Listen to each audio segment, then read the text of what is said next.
Déjeme saludar en estos momentos al maestro Ricardo Sevilla, miembro de esta familia Sin Censura, para hablar de temas interesantísimos. Por ejemplo, a debate, si deben o no deben de ir los miembros de la Cuarta Transformación, los funcionarios públicos, los servidores públicos, los secretarios, los miembros del gabinete del presidente Andrés Manuel López Obrador a medios para que sean entrevistados por comunicadores, por periodistas abiertamente en contra del gobierno del presidente Andrés Manuel López Obrador. Y lo pregunto porque hace unos días fue a Tercer Grado, este programa de Televisa en donde están, dizque, los más importantes conductores de noticias y política y de opinión del Canal de las Estrellas.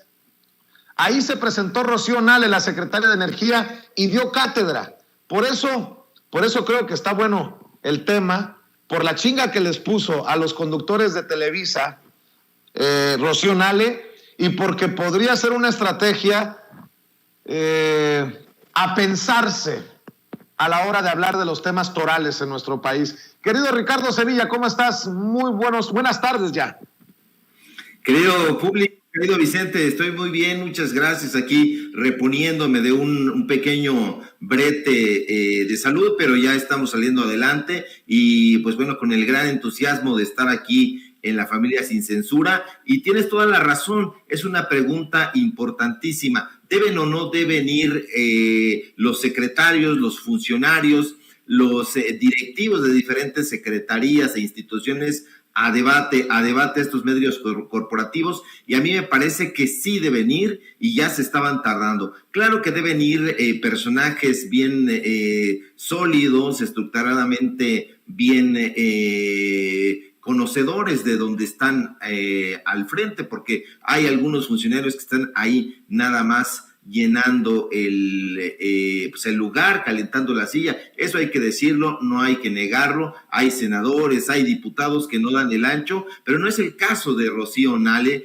como efectivamente dices. Fue a debatir en que le llaman el diálogo circular en Telerisa, en Televisa, pues con estos personajes que, por cierto, varios de ellos son acusados enemigos de nosotros, de Sin Censura, y particularmente de un servidor, que ya ves que nos dedicaron ahí su portada y nos pusieron ahí como si fuéramos una especie de cártel. Y sí, somos un cártel de la información, cártel de revelaciones periodísticas, de investigación contra todas las estulticias que estamos haciendo. Y antes de entrar a eso, hay que entender qué es la reforma energética, querido público, porque estos personajes no solamente no han leído, desde mi punto de vista, el resumen ejecutivo que dio a conocer la Presidencia de la República, sino que no entienden absolutamente nada del tema energético ni del tema de los hidrocarburos.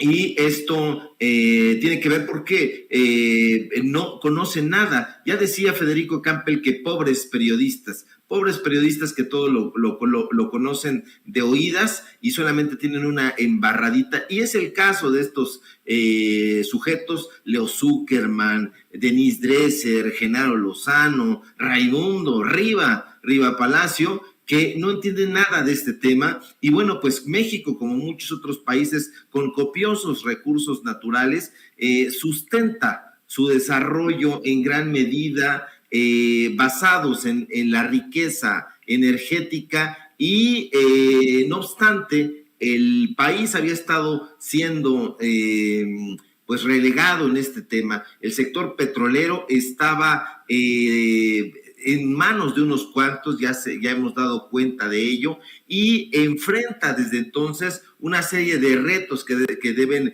encararse con urgencia. Y acaso uno de los más imperiosos es la caída dramática de la producción y la apremiante necesidad de mayor inversión a nivel industrial. Eso no se puede negar. Sin embargo, desde mi punto de vista, se requiere implementar un nuevo modelo de producción en el petróleo y particularmente en el gas natural. Y la reforma energética en ese sentido es un paso ineludible y por alguna razón postergado. ¿Y cuál es esa razón? Pues bueno, las componendas que había entre ellos, los contratos sin licitación, las familias que dominaban en el sector petroquímico.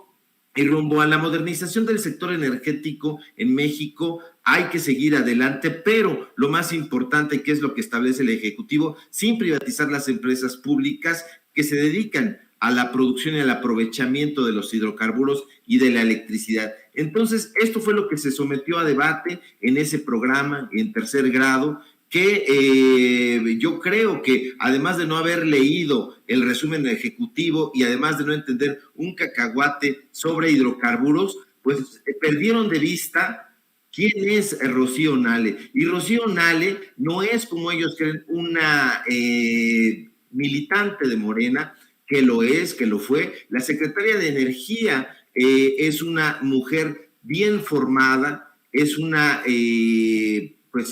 especialista en temas energéticos. Hay que recordar lo que se les olvidó a estos fantoches, que es ingeniera química, nada más ni nada menos. Estudió en Zacatecas, donde además realizó estudios, una especialización en petroquímica. Entonces, si tú tienes a Genaro Lozano ahí mordiéndose las uñas, si tienes a Sergio Sarmiento mordiéndose la lengua, si tienes a Raimundo Rivapalacio mordiendo el resentimiento frente a una especialista en estos temas, lo esperado es que trapeara el piso con ellos. Y así lo hizo. Esta mujer realizó un diplomado en ingeniería química en la UNAM, hoy a discusión. ¿Sí? La universidad está llena de corrupción y estos personajes, varios de ellos están ahí enquistados, tienen amigos, etcétera, pero esta mujer, Rocío Nale, es una secretaria con mucho conocimiento de lo que está hablando. Largar aquí su currículo es tediosísimo porque resulta abrumador. Entonces, este diálogo que se dio fue una repasada que les puso en todos los temas. O sea, no mencionaron ellos ni siquiera ninguna de los 10 preceptos fundamentales en los que se basa este resumen ejecutivo. No tenían idea. Yo creo que deberían de regañar a su jefe de información o a quien quiera que les llene el teleprompter, porque no mencionaron ninguna de esas cosas, arguyeron únicamente lo que les habían colocado ahí y que se suponía que era la defensa de abierta de la inversión de particulares, y que eso no resulta. Aquí en México no había existido nunca un esfuerzo semejante, y esto lo digo con todos los riesgos que puede comportar, porque cuando se habló de la nacionalización de la banca, cuando se habló de la nacionalización del sector petroquímico, eso no existió. Eso fue una estatización, que son cosas diferentes. Una cosa es que los bienes de la nación sean en efecto de la nación, y otra cosa es que exista una estatización, y la estatización tiene que ver con que el administrador sea el Estado. Entonces, este esfuerzo es un esfuerzo no solamente del grupo parlamentario de Morena, sino además de varios estudios. Se han realizado muchísimos estudios antes de impulsar esta reforma, que tiene todas desde mi punto de vista, todos los visos de ser una reforma muy vigorosa y que llegue a buen puerto.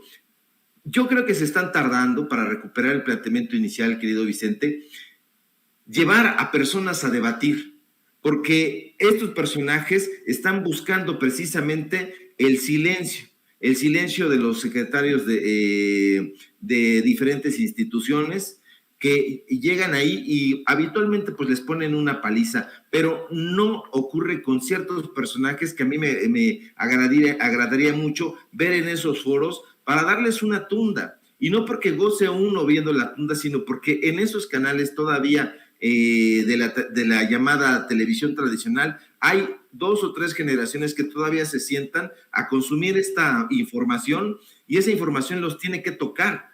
Sería la mar de interesante que los viéramos no solamente ahí, sino que los viéramos también en los programas en la mañana de Radio Fórmula de Ciro Gómez Leiva, o el de la noche en imagen, o que los viéramos también con Javier Alatorre, o que los viéramos incluso en el Canal 11, para que ahí ellos dieran cuenta de lo que está realmente ocurriendo, y que no solamente aquí en las redes sociales, en el esfuerzo que nosotros estamos haciendo, porque nosotros tocamos a una población muy grande, muy vigorosa, muy combativa, pero allá también hay otra generación, un par por lo menos, la gente ya particularmente adulta mayor que se está sumando aquí a las redes sociales, pero que todavía está consumiendo esos productos noticiosos y que son tendenciosos absolutamente. Entonces es muy importante que no sé a quién le corresponda impulsar estas participaciones, que vayan ahí y que se sienten, que dialoguen, que debatan, que hagan planteamientos muy concretos y muy concisos,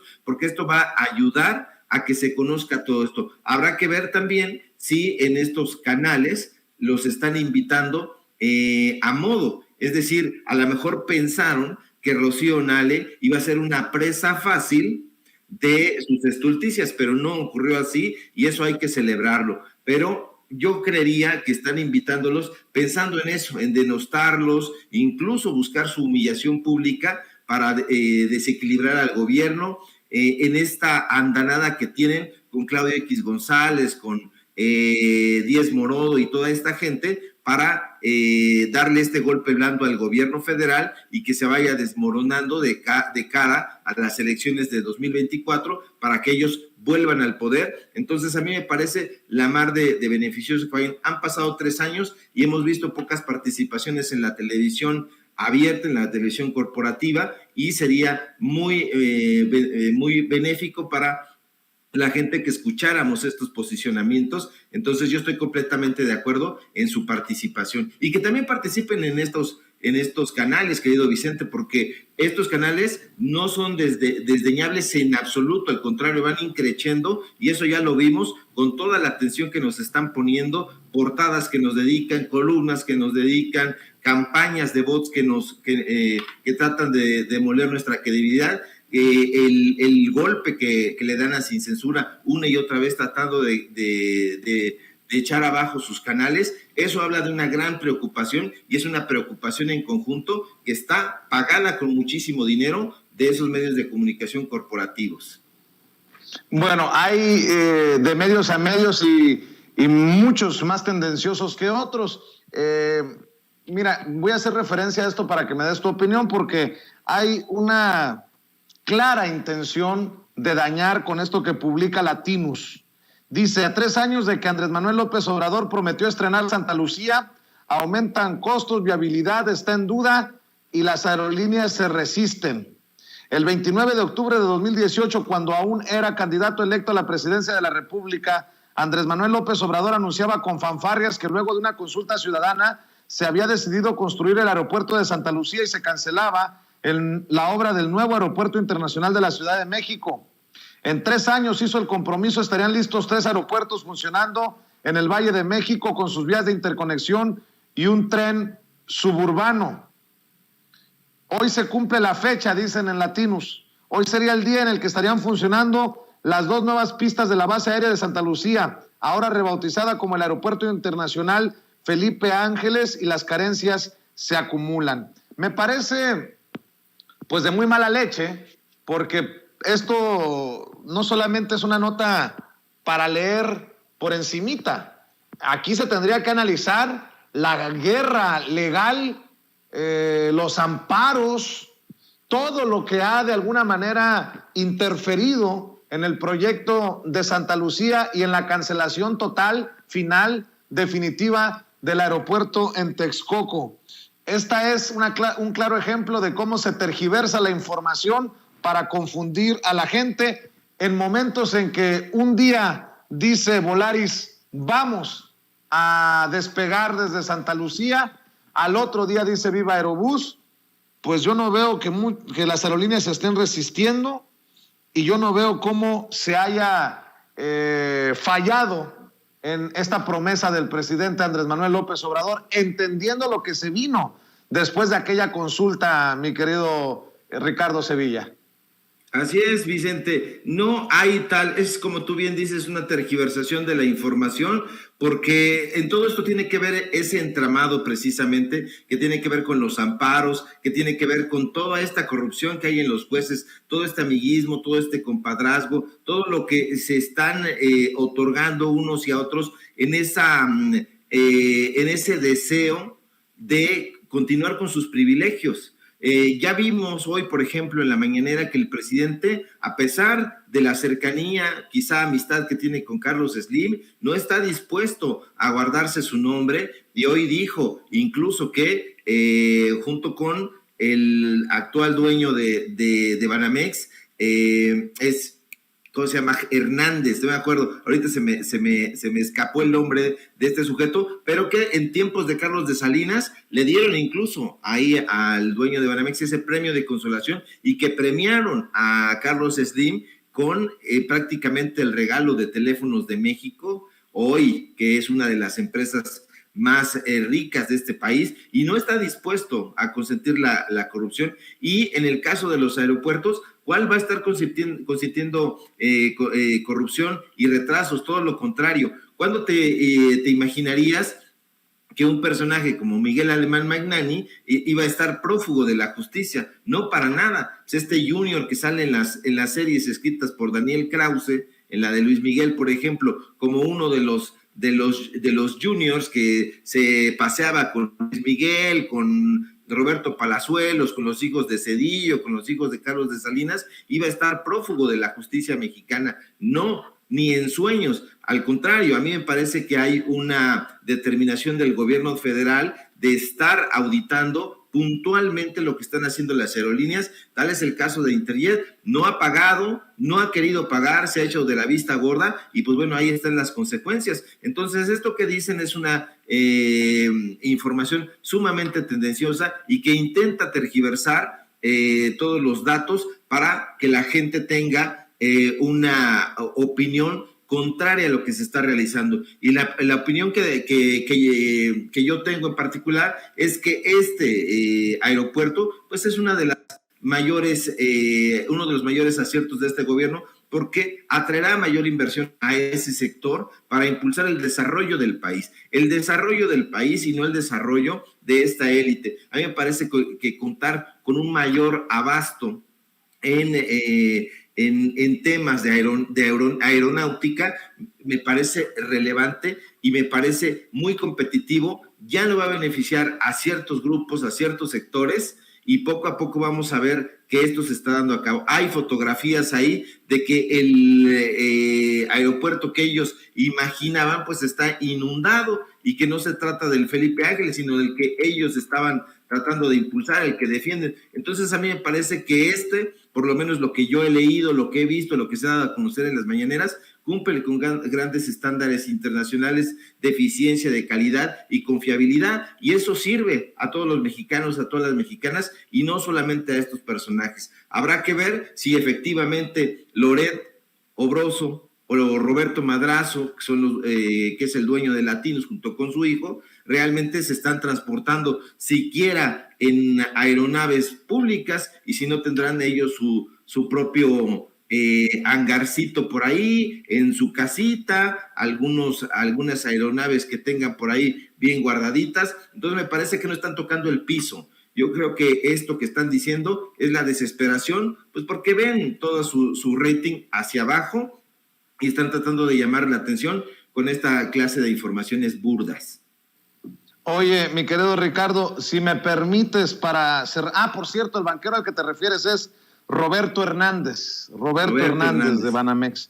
Oye, querido Ricardo, para cerrar, déjame pedir tu opinión acerca de la reaparición en tribuna del senador Félix Salgado Macedonio, quien buscaba ser gobernador de Guerrero. Lo bajan de la candidatura, termina su hija Evelyn siendo la candidata y posteriormente elegida como gobernadora, hoy gobernadora constitucional de Guerrero. Regresó ya al Senado de la República y regresó con su forma muy peculiar, muy particular de exponer sus puntos de vista. Vamos a ver y escuchar, y ya me das tu opinión, a Félix Salgado Macedonio, quien dice: por más de 80 años estuvieron al servicio de los ricos. Se los restrega en la jeta a muchos de la oposición. Hasta por 3 minutos. Por favor, senador. Muchas gracias, presidenta. Compañeras y compañeros senadores, el tema es muy simple. Aquí el asunto está en que los señores del PRIAN y anexas por más de 80 años estuvieron al servicio de los ricos. Así hay que decirlo con toda claridad. Y ahora, con nuestro presidente Andrés Manuel López Obrador y la Cuarta Transformación, ahora se está trabajando a favor de los más pobres. A mí me parece que está marcada la diferencia a la mitad del sexenio. Y eso es lo que estamos debatiendo aquí. Y aquí el que me antecedió dijo claramente: estoy preocupado, le duele, ya hasta se quiere ir a Dinamarca, allá a Copenhague seguramente. Le duele, les duele, claro que les duele. ¿Cómo no les va a doler? Ya no pueden apoyar a sus amigos, a los grandes, a los banqueros. Ya no se acuerdan, tienen amnesia. ¿No se acuerdan del FOBAPROA? ¿Sí se acuerdan del FOBAPROA? Nomás tantito les voy a refrescar la memoria del FOBAPROA. ¿Qué es el FOBAPROA? Porque todavía existe. Fondo Bancario de Protección al Ahorro. ¿Al ahorro de quién? Fue un enorme fraude donde los dueños de los bancos, aseguradoras, fondos de inversión quebraron. Y como quebraron, había que rescatarlos. Ese es el rescate bancario. Así se llamó. ¿Y quién los rescató? El gobierno. El gobierno rescató a los pobrecitos banqueros. Ernesto Zedillo, en ese entonces presidente, que viene del PRI, en pleno apogeo neoliberal, endeudó al pueblo mexicano con una cantidad calculada a pagar hasta el año 2070. Ya se ha pagado más en intereses que el monto total de la deuda, que es de 1.8 billones de pesos. Los mexicanos lo seguimos pagando. ¿Y dónde se aprobó ese FOBAPROA? Aquí en el Congreso. Ustedes, los del PRIAN, lo aprobaron. Y ese pago anual por concepto de esta deuda es de 43,000 millones de pesos. Cifra actualizada al 2020 por el Instituto para la Protección del Ahorro Bancario, IPAP, el cual heredó la deuda en 1999. Es nomás por recordarles algo, el FOBAPROA, que fue avalado aquí, lo aprobaron. Imagínense, inmensa deuda que el pueblo de México todavía sigue pagando. ¿Y qué me dicen del error de diciembre? El error de diciembre en 1994, acuñado por Carlos Salinas de Gortari. Y en 1998, Zedillo propuso que el FOBAPROA se convirtiera en deuda pública, lo cual fue aprobado por este Senado y la Cámara de Diputados y se instauró el IPAP. Todo lo que ustedes hicieron, una felonía, una ratería. Tiene 3 minutos nada más, senador. El rescate carretero en 1997 que costó 165,000 millones de pesos. Y Fox, el del PAN, aliado con algunos de otros partidos, entregó 27 grandes ingenios. Dios los hace y ellos se juntan. Dime con quién andas y te diré quién eres. Viva Andrés Manuel López Obrador, viva la Cuarta Transformación y viva Morena, que le está dando resultados al pueblo de México. Presidenta, retiro mi propuesta para que no se someta a votación. Muchas gracias por su Gracias. Pues ahí está la participación de Félix Salgado Macedonio, Ricardo, y creo que va de la mano de lo que mucho hemos dicho aquí una y otra vez en Sin Censura, en tus exposiciones, en tu análisis. No tienen autoridad moral, porque esos que ya gobernaron nos dejaron híjole, pues sí, lo voy a decir, un mierdero. Y sabe de lo que habla, a pesar de que para muchas personas Salgado Macedonio es una persona incómoda, goza de una gran popularidad en Guerrero, y eso se ha visto en las marchas de apoyo, en las manifestaciones, y es uno de los personajes, no por nada, más investigados, más considerados por la oposición, porque saben de este arrastre que tiene. Hay que recordar, porque siempre le están adjudicando, bueno, pues es que tú vienes del PRI, pero él estuvo un poco tiempo en el PRI, en realidad. Él sale del PRI en el 87 y se va, porque formó parte de eso que fue la gran salida de los priistas, que estuvo incluso ahí el propio Cuauhtémoc Cárdenas, López Obrador, que fue la corriente democrática del PRI. Entonces sale de ahí, se van en el caso de él se va al PAN, se va al PSD, en fin, y se va de ahí porque hace públicas las pruebas de actos fraudulentos que hay en ese partido, y por eso dice que son unos rateros, y es que lo son.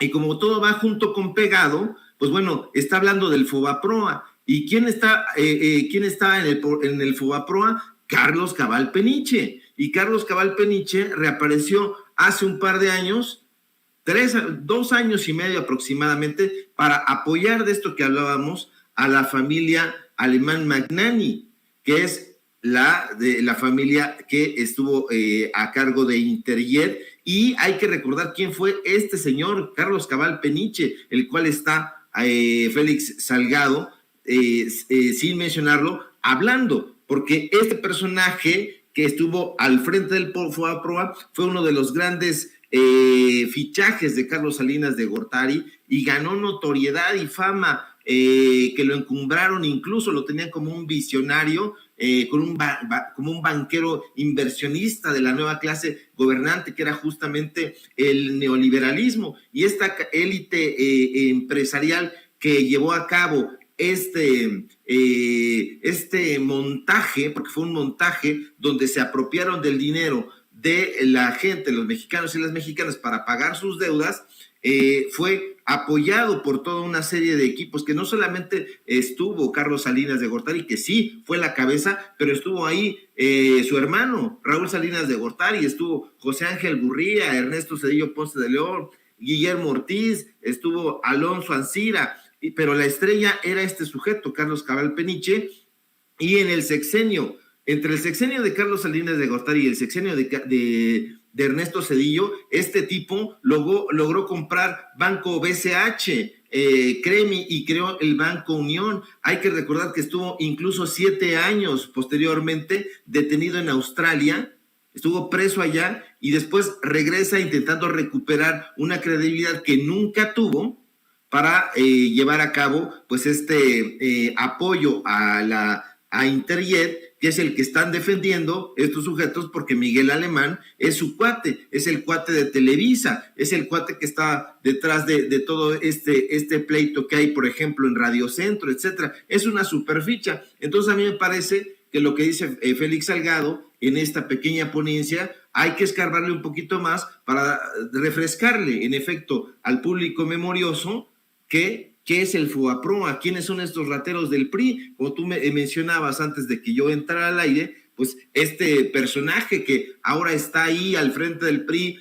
diciendo una sarta de imbecilidades que no entiende, pues bueno, tiene que decir las cosas como son. Y las cosas como son es que durante, casi 80 años estuvo ahí el PRI lacerando, estuvo carcomiendo, y hoy ya la gente no está dispuesta a eso. Hay nuevas posibilidades de gobierno y un nuevo ejercicio democrático que va a apuntalar que gobierne quien esté mejor capacitado. Y si no está bien capacitado y no da resultados, pues se va a mandar a la goma, tal como se hizo con el PRI. Entró el PAN, no dio resultados, a la goma, volvió el PRI, no dio resultados, a la goma, y ahorita estamos viendo un nuevo modelo de gobierno, y si no da los resultados, también se puede hacer un ejercicio democrático, pero a los ojos vistas, es un cambio de régimen muy interesante, muy importante, y lo vamos a seguir con muchísima puntualidad. Claro que sí. Maestro Ricardo Sevilla, ¿en dónde te apoyan en redes sociales? Hay que decirle a las miles de personas conectadas, por favor. Claro que sí, querido Vicente. Público, síganme por favor en mis redes sociales, en Twitter, @SevillaCrítico, en mi cuenta de Facebook, Ricardo Sevilla, así nada más, y en mi página de Facebook también, así Ricardo Sevilla. Y aquí en Sin Censura estamos participando de lunes a viernes al filo del mediodía. Y bueno, pues aquí nos vemos si todo marcha bien. El lunes, si no se hace puente, o el martes o el miércoles, cuando ustedes gusten, por acá nos vamos a encontrar. Un fuerte abrazo, querido Vicente, y que tengan una excelente tarde. Claro que sí, es el maestro Ricardo Sevilla hablando con nosotros sin censura.